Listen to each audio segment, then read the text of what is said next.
Em vez de separar governos entre democracias e regimes autoritários, a professora Marlies Glazeus, do Departamento de Política da Universidade de Amsterdã, na Holanda, prefere fugir dessa divisão binária. Ela defende procurar por práticas autoritárias ou iliberais não apenas onde governantes vestem fardas ou o poder está nas mãos de tiranos, mas também em países classificados como democracias. Diretora de um projeto chamado Authoritarian Practices in Global Age, Práticas Autoritárias na Era Global, Glazeus explica que as práticas autoritárias são as que vão contra tentativas de responsabilizar, questionar e criticar não só governos e políticos como também empresas e autoridades. E, segundo ela, práticas iliberais são as que ameaçam a autonomia e a dignidade das pessoas, que atentam contra direitos humanos e liberdades individuais. Para a professora, impor sigilo sobre suas próprias atividades, minar o controle popular, espalhar fake news, desqualificar a imprensa e, em alguns casos, até órgãos oficiais de governo e sufocar os mais críticos são práticas autoritárias que podem ser observadas em governos considerados democráticos e em grandes organizações. Questionada se as práticas autoritárias usam terno e gravata nos dias de hoje, ela é categórica em dizer que sim. Em grande medida, práticas autoritárias têm se tornando cada vez mais práticas de civis. E, de alguma forma, elas falam a linguagem da democracia, diz, lembrando que há lugares, como o Egito, onde são os militares que promovem práticas similares. Práticas autoritárias são usadas pela direita e pela esquerda, diz Glazeus, citando Estados Unidos, Hungria e Venezuela como casos onde se usa a linguagem da democracia para, na prática, sufocar minorias ou opiniões divergentes e críticas. E o presidente brasileiro Jair Bolsonaro? Eu suspeito que estamos vendo um pouco disso no Brasil também. Vou ser precavida porque não sei com precisão o que ele faz e diz. Eu traria outro conceito no qual eu acho que ele pode se encaixar, que são práticas iliberais, afirma Marlies Glazeus. Marlies Glazeus não acho que ajuda a pensar que os países se dividem em democráticos ou autoritários. Os estados não são um ou outro nem algo intermediário. O jeito que eu penso nisso é em termos de práticas, o que certos atores fazem que pode ser chamado de autoritário ou iliberal.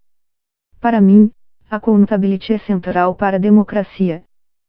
Ser capaz de responsabilizar políticos, de questioná-los, de criticá-los.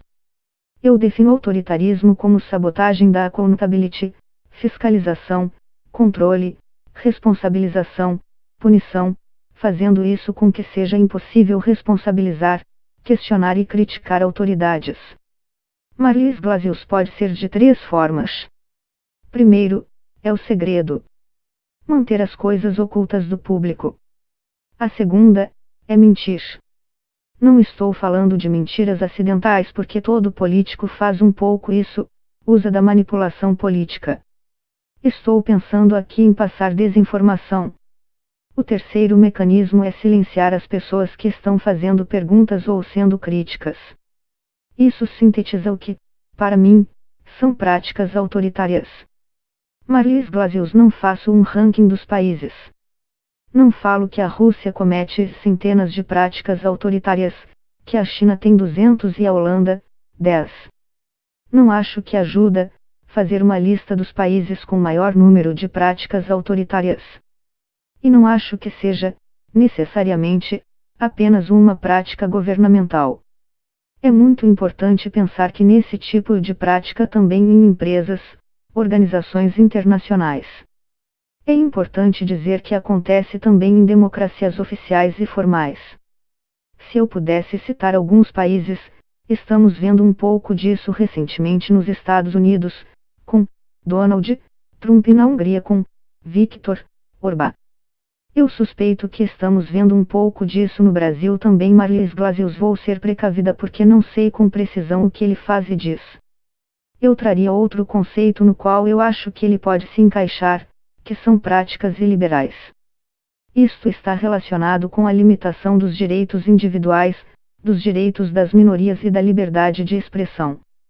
Eu acho que isso é algo em que alguém como Bolsonaro se destacaria, assim como Rodrigo Duterte, presidente das Filipinas. É a forma que grupos frágeis e marginalizados nesses países estão sendo tratados, falando uma linguagem que diz que esses grupos não devem ter direitos, não precisam de direitos e, portanto, não merecem proteção. É mais que dizer que um presidente de um país esteja ativamente violando esses direitos, é também sobre usar uma linguagem que incentiva outras pessoas a violarem esses direitos. Marlys Glazeus, isso é absolutamente verdade. Não significa que os militares não estejam atuando mais. Veja no Egito, onde os militares, com Abdul Fattah al-Sisi, comandam um sistema autoritário.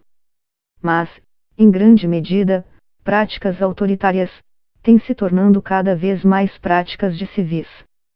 E, de alguma forma, elas falam a linguagem da democracia. A democracia é usada para, em nome da maioria, violar direitos de minorias. Podemos fazer essa distinção com o passado, em especial na América Latina.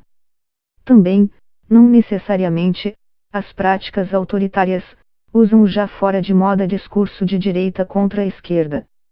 Bolsonaro, em alguma medida, ainda usa esse discurso. Marlys Glazeus talvez seja o caso do Brasil, mas não de outros países da América Latina. O discurso da esquerda não é tão diferente no sentido de falar em nome do que chamam de povo enquanto se está vitimizando outras pessoas. Estou pensando em países como a Venezuela. Marlys Glazeus, sim, há esse risco. Também penso que é um fenômeno global. Jornalistas, por exemplo, estão muito mais sob ataque e são menos respeitados como profissionais que antes. Isso acontece em muitos países.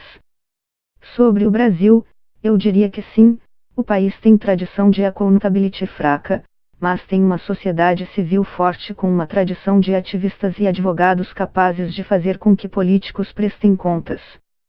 Marlys Glazeus, estou escrevendo um livro sobre práticas multilaterais, como, por exemplo, a guerra contra o terrorismo.